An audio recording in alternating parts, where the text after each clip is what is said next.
Hello welcome back dear students. स्वागत है next topic में।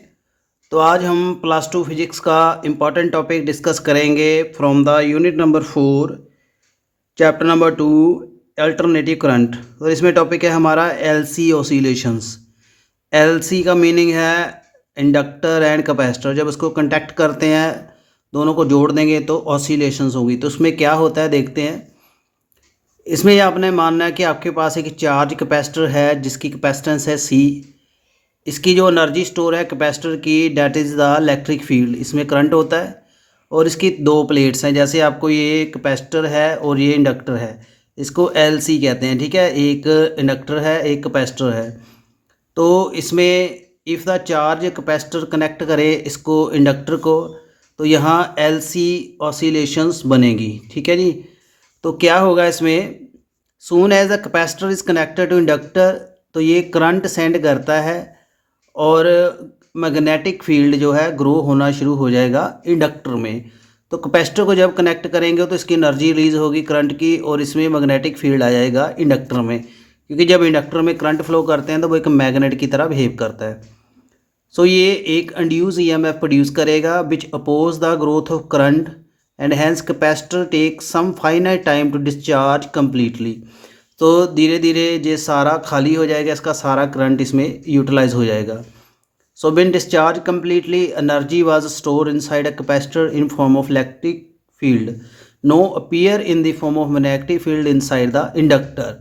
तो इसकी सारी एनर्जी जो थी इलेक्ट्रिक फील्ड की और इंडक्टर में चली गई in the form of the magnetic field. ठीक है, इसको मैग्नेटाइज कर दिया इंडक्टर को।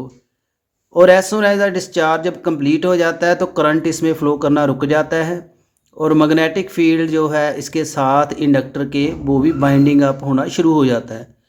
उसके साथ जो अपोजिंग ईएमएफ इसमें आ जाती है इंडक्टर में, और जो अपोजिंग ईएमएफ है जो स्टार्ट करती है charging the capacitor but in opposite polarity. जब इसमें अपोजिंग ईएमएफ आ जाएगी तो वो इसको अगेन चार्ज कर देगी कैपेसिटर को against but in opposite polarity. यहाँ देख सकते हैं ये प्लेट पॉजिटिव चार्ज है, ये नेगेटिव। बट इस कंडीशन में क्या हो रहा है, इसमें नेगेटिव चार्ज आ रहा है, इसमें पॉजिटिव आ रहा है। तो इसकी पोलैरिटी चेंज हो रही है but it is charging again. ठीक है जी। सो ये आपको बी डायग्राम में शो हो रहा है।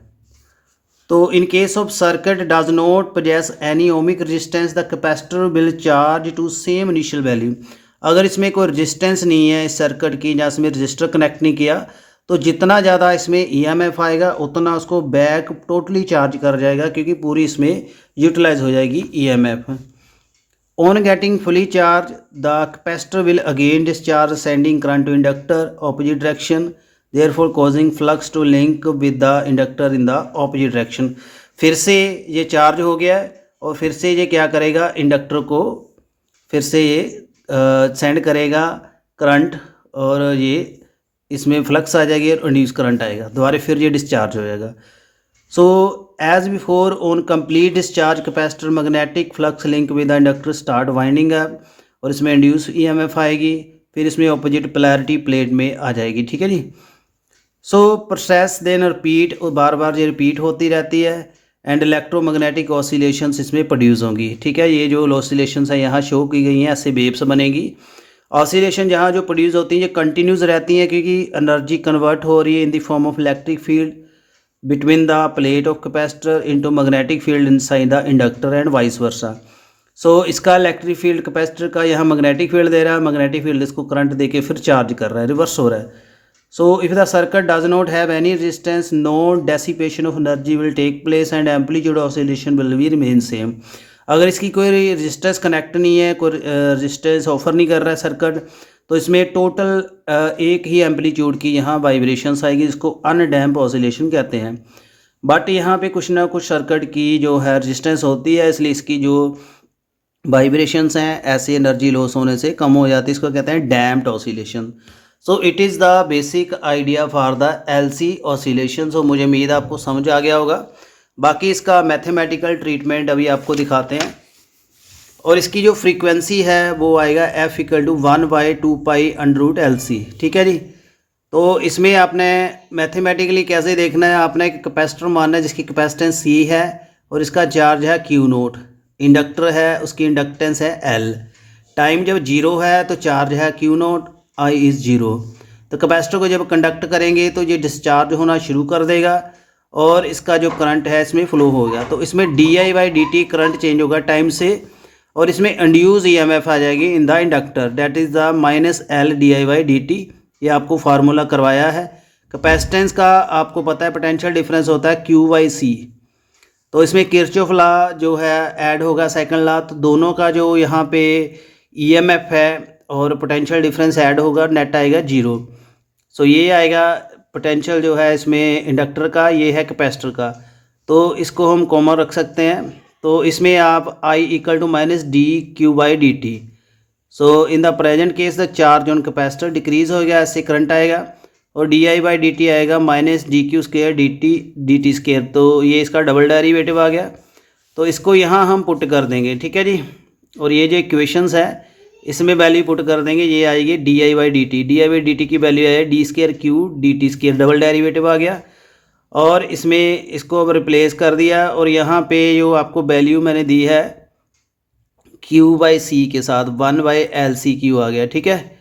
तो ये आपका 1/LC जो है ये आपका आएगा मेगा²। इसको सब्स्टिट्यूट कर दिया और यहाँ पे आपका आ जाएगा, यहाँ पे जर्नल सोल्यूशन इक्वेशन जो बन जाएगी Q = A cos ωt + B sin ωt। तो ये इसकी जर्नल इक्वेशन बन रही है। सो इसमें फाइंड करना है A एंड B की वैल्यू। A एंड B जो है यहाँ कांस्टेंट वैल्यू आ रहे हैं, जो कि आपको यहाँ बाउंड्री कंडीशन लगाएंगे, T 0 है, Q नोट है। Q नोट में यहाँ ये वैल्यू आ जाएगी A = Q नोट, ठीक है। इसको यहाँ पुट कर दिया और इसमें टाइम आ गया जीरो, यहाँ इसमें टाइम की जगह जीरो आ गया। और इंस्टेंटेनियस वैल्यू ऑफ करंट जो इसमें आएगी दैट इज़ I = -dQ/dt। और यहाँ Q की वैल्यू यहाँ लगा दी, ठीक है, Q नोट के हिसाब से। तो यहाँ I = आ गया A sin ωt - B cos ωt। और जब दोनों चीज़ें जीरो हैं तो यहाँ पे इसकी वैल्यू क्या आ जाएगी, दोनों जीरो आ जाएगी, तो यहाँ जो B की वैल्यू जीरो आ जाएगी, ठीक है। तो ऐसे A एंड B की वैल्यू आ गई, इसमें पुट कर दिया इक्वेशन में।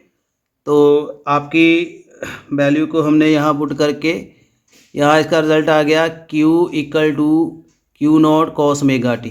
So the charge on the capacitor at any time harmonic function है और ये कीप ऑसिलेटिंग है। उसकी फ्रिक्वेंसी आपको करवा दी है 1/2π L√LC। तो just in the harmonic oscillator the sum of kinetic and potential energy इसकी जो कांस्टेंट रहती है, और इसमें LC सर्किट जो है इसकी एनर्जी जो इसमें स्टोर है कैपेसिटर की and the inductor at any instant वो भी कांस्टेंट रहती है। तो टोटल जो एनर्जी है LC सर्किट की वो टाइम के साथ डिपेंड नहीं करती। तो इसमें एनर्जी स्टोर आएगी 1/Q² that is the Q नॉट² 2C cos² ωt, ठीक है जी।